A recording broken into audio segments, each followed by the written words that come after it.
Un colis suspect envoyé à une base militaire a provoqué la panique et rendu plusieurs personnes malades dans le Maryland. Le courrier a été livré à la Joint Base Andrews, en périphérie de Washington, la même base utilisée par des autorités telles que le vice-président et le président des États-Unis. 7 militaires américains se sont sentis mal après avoir ouvert un colis suspect à la base aérienne conjointe Andrews, dans le Maryland, l'une des bases les plus stratégiques des États-Unis. L'enveloppe, livrée sans identification, contenait une poudre blanche inconnue et du matériel politique. Cela a mobilisé des équipes d'urgence, entraîné l'évacuation de zones de la base et alerté le bureau des enquêtes spéciales de l'armée de l'air. L'épisode a ravivé la crainte d'attaques chimiques sur le sol américain et a soulevé des soupçons concernant d'éventuelles tentatives de viser l'avion présidentiel, l'Air Force One, qui avait atterri sur la base un jour avant la livraison des colis.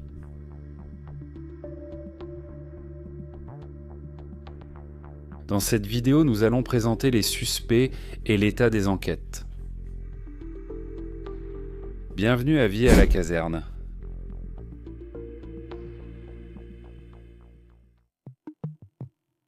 La base aérienne Andrews est utilisée pour les vols présidentiels et ceux des hautes autorités, ce qui fait de tout incident là-bas une menace pour la sécurité nationale.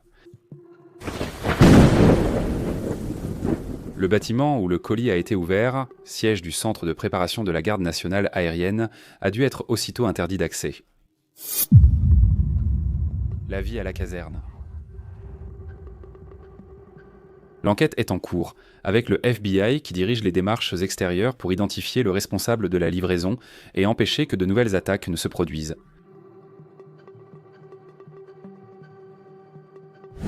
Aucun suspect n'avait été arrêté jusqu'à présent, mais les indices montrent que la cible pourrait avoir été bien plus que 7 militaires. Le passé des États-Unis en matière d'attaques chimiques est préoccupant. En 2000, des lettres à l'anthrax envoyées à des politiques et journalistes ont causé 5 morts et contaminé des dizaines de personnes. Le pays a lourdement investi dans des protocoles de confinement et de défense biologique depuis lors, mais l'épisode récent montre que la menace reste bien présente.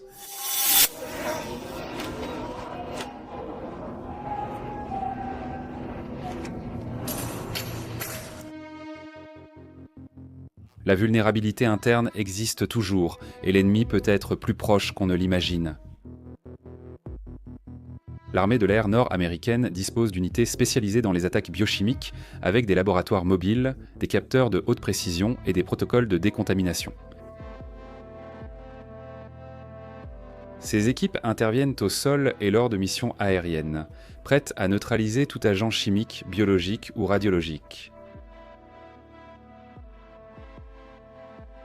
L'armée de terre et la marine maintiennent également des groupes entraînés pour ce type de menaces. Et la CIA et le FBI complètent la structure avec du renseignement stratégique et des opérations clandestines. Le colis suspect relance le débat sur la sécurité nationale et montre que les États-Unis restent la cible de menaces internes et externes. Engagé militairement sur plusieurs continents, le pays se crée de puissants ennemis et la moindre faille peut être exploitée par des régimes autoritaires ou des groupes extrémistes.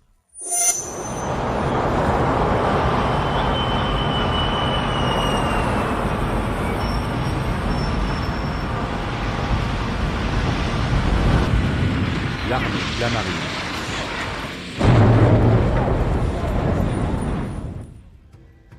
La possibilité que l'attaque ait été coordonnée par des puissances comme la Russie et la Chine, ou même par la Corée du Nord ou le Venezuela, n'est pas écartée.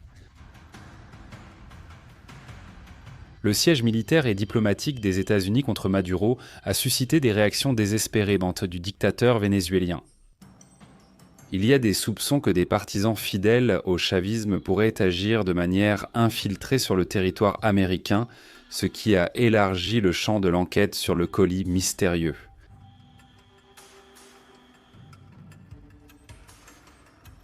Le risque de sabotage interne et de bioterrorisme est réel, les agences de sécurité sont en alerte maximale.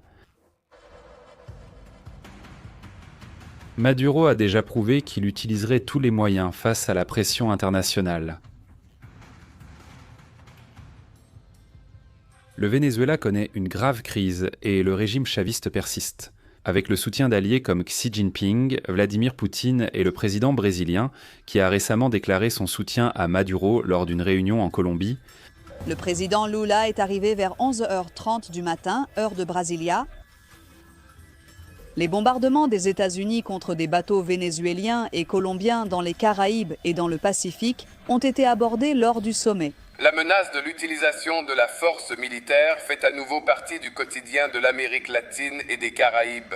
De vieilles manœuvres rhétoriques sont recyclées pour justifier des interventions illégales.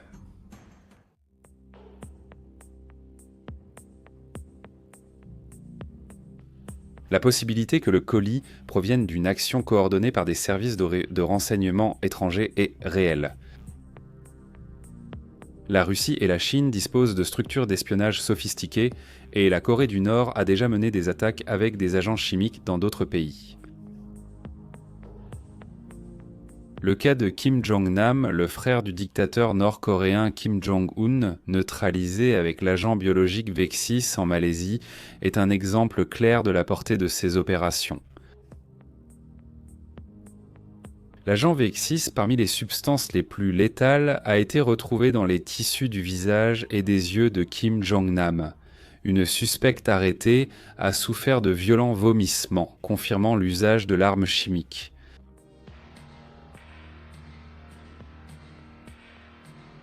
Ce type d'attaque, silencieuse et mortelle, est ce qui inquiète les autorités américaines, qui savaient que l'ennemi peut agir sans laisser de traces. La base militaire Andrews est sous haute surveillance et de nouvelles mesures de sécurité sont mises en place.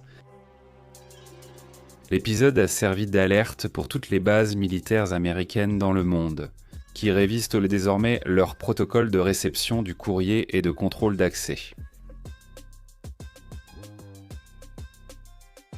La menace peut venir de l'extérieur comme de l'intérieur du pays, rendant le défi plus grand.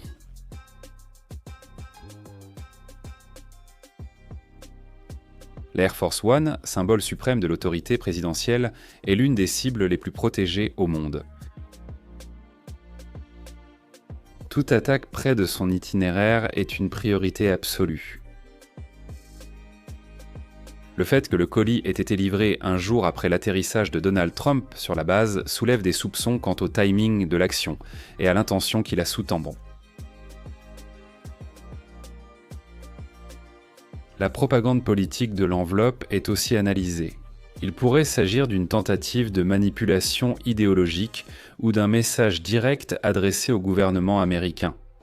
Le mélange de contenu politique avec une substance inconnue est un schéma déjà observé dans les actions de groupes extrémistes et de régimes autoritaires. La réponse des forces aux armées a été rapide, mais l'impact psychologique parmi les militaires est évident. 7 personnes tombées malades à cause d'un seul colis, c'est un chiffre significatif et cela montre que l'attaque a été planifiée pour causer un réel préjudice.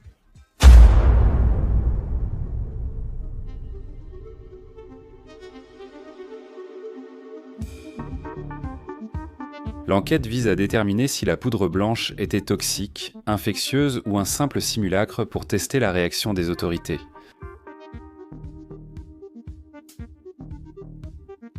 Le FBI explore plusieurs pistes et la CIA participe déjà à la collecte d'informations internationales. Laissez ici dans les commentaires votre avis sur qui a été responsable de l'attaque chimique contre la base aérienne américaine. Sur Vie à la caserne, vous suivez toute l'actualité militaire. Likez, abonnez-vous et regardez une vidéo à l'écran. En avant combattant, à la prochaine.